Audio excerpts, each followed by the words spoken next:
Hi friends, welcome to Nalini's kitchen. இன்றைக்கி நம்ம பார்க்க போகிற ரெசிபி இட்லி தோசைக்கு சூப்பரான பருப்பே இல்லாத தக்காளி சாம்பார் சுலபமான முறையில் குக்கரில் சுவையாக எப்படி செய்யலாம்னு பார்க்கலாம். ஒரு குக்கர் எடுத்துக்கலாம். 4 பெரிய பழுத்த தக்காளியை எடுத்து இந்த மாதிரி கட் பண்ணிவிட்டு சேர்த்துக்கலாம். ஒரு பெரிய வெங்காயம் கட் பண்ணிவிட்டு சேர்த்துடலாம். 4 தக்காளிக்கு ஒரு வெங்காயம் சரியாக இருக்கும். 4 பச்சை மிளகாவை கட் பண்ணிவிட்டு சேர்த்துடலாம். நீங்கள் காரம் அதிகமாக சாப்பிடுவீங்கன்னா இன்னொரு பச்சை மிளகாவை சேர்த்துக்கோங்க. 5 பல் பூண்டு பொடியாக நறுக்கிட்டு சேர்த்துடலாம். 1/2 ஸ்பூன் சோம்பு, 3/4 ஸ்பூன் கல்லுப்பு, 1 சிட்டிகை மஞ்சள் தூள், 1/2 ஸ்பூன் தனி மிளகாய் தூள் சேர்த்துடலாம். உங்கள் கிட்ட காஷ்மீர் மிளகாய் தூள் இருக்குன்னா 1 ஸ்பூன் சேர்த்துக்கோங்க, நல்ல கலர் கொடுக்கும். இப்போ 2 டம்ளர் அளவுக்கு தண்ணி சேர்த்துருக்கேன். தக்காளி மூழ்கிற அளவுக்கு தண்ணி சேர்த்தா போதும். இப்போ இதை நல்லா கலந்துட்டு குக்கர் மூடி வச்சு 5லேருந்து 6 விசில் மீடியம் ஃப்ளேமில் வேக வச்சு எடுத்துக்கலாம். 5 விசில் முடிஞ்சு ஸ்டீம் ரிலீஸ் ஆனதும் ஓப்பன் பண்ணுறேன். பாருங்கள் ஃப்ரெண்ட்ஸ், தக்காளி மிளகாலாம் நல்லா வெந்து வந்திருக்கு. இப்போ நம்ம இதில் இருக்க தண்ணியை நம்ம வடித்து எடுத்துடலாம். பாருங்கள், தண்ணி வடித்து எடுத்துட்டேன்.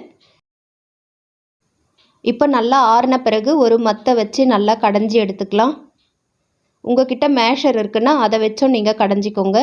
பாருங்கள் ஃப்ரெண்ட்ஸ், இந்த அளவுக்கு நல்லா கடைஞ்சி எடுத்த பிறகு நம்ம வேக வச்சுருக்க தண்ணியை சேர்த்து கலந்து விட்டுடலாம். இப்போ நம்ம ஸ்டவ் ஆன் பண்ணிவிட்டு இந்த கடையில் கொதிக்க விடலாம். பாருங்கள் ஃப்ரெண்ட்ஸ், தக்காளி கடைஞ்ச பிறகு நமக்கு தக்காளி சாம்பார் கெட்டியாக இருக்காது. தக்காளி சாம்பார் கெட்டியாக இருக்கிறதுக்காகவும் நல்ல சுவையாக இருக்கிறதுக்காகவும் நம்ம ஒரு பொருள் சேர்க்க போகிறோம். இட்லி மாவு. இது நேற்று அரைச்ச இட்லி மாவு. ஒரு குழிக்கரண்டி எடுத்திருக்கேன். 1/2 டம்ளர் தண்ணி சேர்த்து நல்லா கலந்துட்டு நம்ம சாம்பார் கூட சேர்த்துடலாம். உங்ககிட்ட இட்லி மாவு இல்லைன்னா பச்சரிசி மாவு இருந்தால் 1 டேபிள் ஸ்பூன் எடுத்து தண்ணியில் நல்லா கலந்துட்டு சேர்த்துடுங்க. 10 நிமிஷத்துக்கு ஹை ஃப்ளேமில் நல்லா கொதிக்க விடலாம்.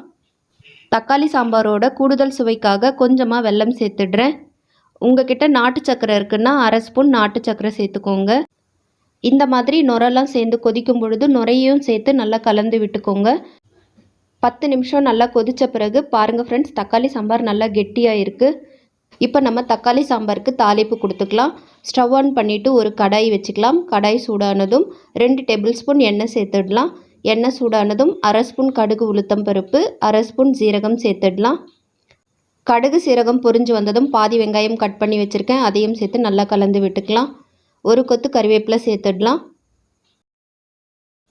வெங்காயம் நல்லா செவந்து வந்ததும் ஒரு கைப்பிடி அளவுக்கு கொத்தமல்லி சேர்த்துக்கலாம். கொத்தமல்லி அதிகமாக சேர்த்துக்கோங்க, டேஸ்ட் ரொம்பவே சூப்பராக இருக்கும். தாளிப்பு ரெடி ஆகிடுச்சு. இப்போ நம்ம ஸ்டவ் ஆஃப் பண்ணிக்கலாம். கடைசியாக கொஞ்சமாக பெருங்காயத்தூள் சேர்த்துடலாம். நம்ம கடைஞ்சி வச்சுருக்க தக்காளி சாம்பார் கூட தாளிப்பு சேர்த்துடலாம்.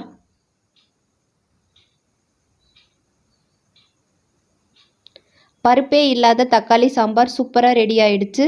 இதே மெத்தடில் இதே அளவுகளோட நீங்களும் கண்டிப்பாக ட்ரை பண்ணி பாருங்கள் ஃப்ரெண்ட்ஸ். டேஸ்ட் அட்டகாசமாக இருக்கும். இட்லி மேலே தக்காளி சாம்பாரை இந்த மாதிரி நிறைய ஊற்றிக்கோங்க. தக்காளி சாம்பார் பொறுத்த வரைக்கும் தொட்டு சாப்பிடக்கூடாது. நல்லா ஊறின பிறகு சாப்பிட்டோன்னா டேஸ்ட் அட்டகாசமாக இருக்கும். இந்த வீடியோ உங்களுக்கு பிடிச்சிருந்தால் லைக் பண்ணுங்கள், சேனலை சப்ஸ்கிரைப் பண்ணுங்கள். தேங்க்யூ.